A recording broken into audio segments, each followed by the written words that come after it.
Pred kratkim je Tina Gaber Golob po depešnem sistemu zunanjega ministrstva in prek slovenskih veleposlanikov v tujini iskala kontakt s soprogami nekaterih svetovnih voditeljev, naj se ji pridružijo v video sporočilu podpore Palestincem. Kaj bi bilo drugače, če bi to prosil recimo predsednik vlade? Gre za isto zgodbo približno, pač vtis se je ustvaril v javnosti drugačen, kot je verjetno bilo mišljeno na začetku, in tu mislim dejansko, da pač namen je bil dober, včasih se pa v Sloveniji stvari sfižijo zaradi mogoče čist birokratskih zgodb.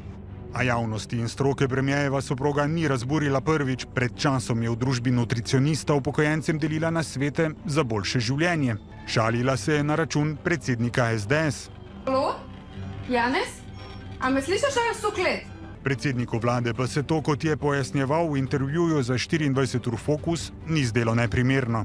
Jaz raje vidim, da se ljudje šaljivo norčujejo v tem primeru tudi iz mene, kot pa da se gremo sovražni govor. Tina Gaber Golob pisno sporoča, da vlogo soproge predsednika vlade razume kot priložnost, da s svojimi vrednotami, prisotnostjo in dejavnostmi odpira teme, ki se ji zdijo pomembne za družbo. V tej vlogi, dodaja, želi ostati avtentična.